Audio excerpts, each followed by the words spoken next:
देखिए हम लोग लोकतंत्र का मंदिर इसको मानते हैं, मधुबन का।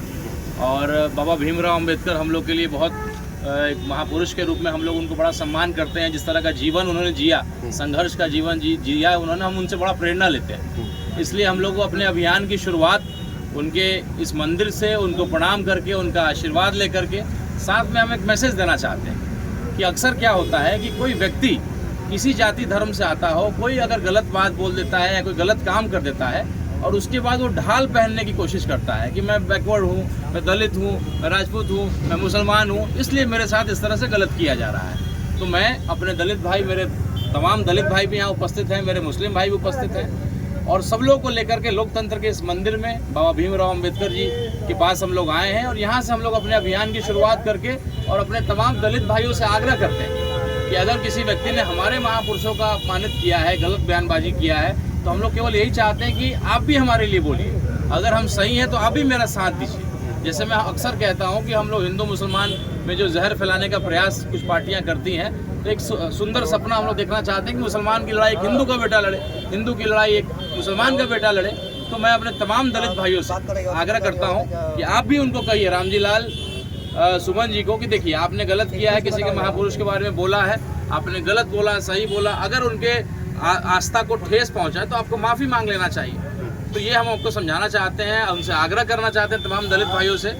क्या है कि बाद में वो कहेंगे मैं दलित हूँ, मेरे साथ इसलिए ऐसा हो रहा है। दलित का जो ढाल को पहनने का प्रयास करेंगे तो तमाम अपने राजपूत भाइयों से भी आग्रह करते हैं कि देखिए जा करके आक्रमण करना, तोड़ फोड़ करना, ये समाधान नहीं। अभी लोकतंत्र है, पुराने ज़माने जो युद्ध वाला दौर था वो बदल गया है। तो हम लोग भी अपने राजनीति, कूटनीति और अपने बुद्धि विवेक का इस्तेमाल करते हुए उस व्यक्ति को कमज़ोर करेंगे, बिना ढाल के करेंगे तो ज़रूर आकर के माफ़ी मांगेगा। तो अपने तमाम दलित भाइयों से मैं निवेदन करता हूं कि वो दलित कार्ड खेलने का प्रयास करेंगे तो आप मेरा साथ देंगे। इसलिए हम लोग इस मंदिर में आकर के हम लोगों ने हम लोग के गार्जियन, हम लोग के जो है देश के जो है रत्न के रूप में, और सभी महापुरुषों का सम्मान है, सभी जाति के महापुरुषों का सम्मान है। और ये तो भारत का रत्न है, ये किसी जाति में बंधने वाले लोग नहीं हैं। महाराणा सांगा जिनके बारे में उन्होंने बोला है, तो क्या किताब उन्होंने पढ़ा, कौन सा किताब नहीं पढ़ा, उससे ज़रूरी ये है कि अगर आपके किसी बात से किसी को ठेस पहुंचता है, अगर बगल में सुमन भाई हैं या लाल बाबू भाई हैं, मेरे पैर से गलती से इनको चोट लग जाएगा तो मैं पैर छूकर नहीं बोलता सॉरी भाई, सॉरी भाई। तो ऐसा करते हैं वो दलित भाई हैं तो क्या हो गया, अगर मुझसे गलती हो गई, उनको ठेस पहुंचा तो मैं माफ़ी मांग लिया।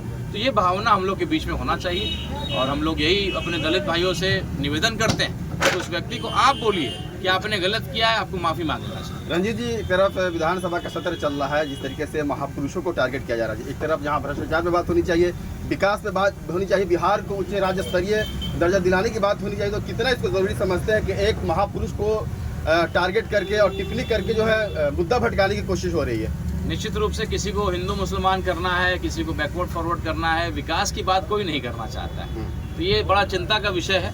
और जिस तरीके से हमारे ही समाज से अगर वो गलत बोलेंगे तो हम लोग भी बोलेंगे। हमारे ही समाज के एक नेता ने बोला कि भाई कब्रिस्तान में आप नमाज पढ़ लीजिए, कितना गलत स्टेटमेंट था। तो हम लोग विरोध करेंगे उस बात का। तो मेरे समाज से हैं तो क्या हो गया, गलत स्टेटमेंट उन्होंने बोला है कि कहाँ नमाज पढ़ा जाता है आपको नहीं मालूम होना चाहिए। और हमारा देश तो बहुत सालों से देखता आ रहा है, अरे भाई ईद के दिन 10 मिनट के लिए वो नमाज अगर पढ़ रहे हैं तो इतना बड़ा इशू बनाने की क्या ज़रूरत है। हमारा देश इसी के लिए जाना जाता है, रंग सब पे उड़ता है, दिवाली में सभी पटाखे फोड़ते हैं, और ईद में जरा हम लोग भी, जहाँ मैं रहता हूँ बगल में ईदगाह है, पूरा जो है मेरा घर दरवाज़ा जो है ईद के दिन नमाज से बड़ा खूबसूरत लगता है, हम लोग को बड़ा अच्छा लगता है। किसी दिन अगर रोड नहीं भरे तो हम लोग को लगता है यार ईद था, आज लोग क्यों नहीं आए। तो ये हमारा खूबसूरत हिंदुस्तान, अलग अलग भाषाएं हैं, अलग अलग हमारी संस्कृति है, तो भी हम एक हैं, यही हमारी ताकत है। राणा सांगा का जो आज कार्यक्रम है, क्या रूपरेखा होगा इसका? देखिए हम लोगों ने एक अभियान की शुरुआत आज किया है। आज हम लोगों ने आग्रह करके अपने दलित भाइयों को, अपने मुस्लिम भाइयों को, अपने सभी भाइयों को, भाई आप आइए एक मंच पे। आज अगर आप हमारी लड़ाई लड़ते हैं तो समय आने पे हम लोग भी आपकी लड़ाई, पूरा समाज लड़ेगा।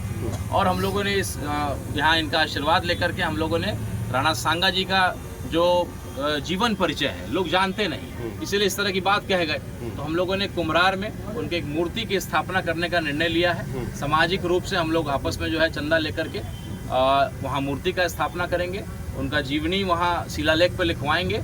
और उस पथ को हम लोगों ने एक शुरुआत किया है कि हम लोगों ने महाराणा पथ उस पद को सबकी स्वीकृति से दिया है। आने वाले समय में हम भामाशाह पद भी बनाएंगे। आने वाले समय में अम्बेडकर पद तो हम लोग इसको बोलते ही हैं क्योंकि अम्बेडकर जी का यहाँ मूर्ति है।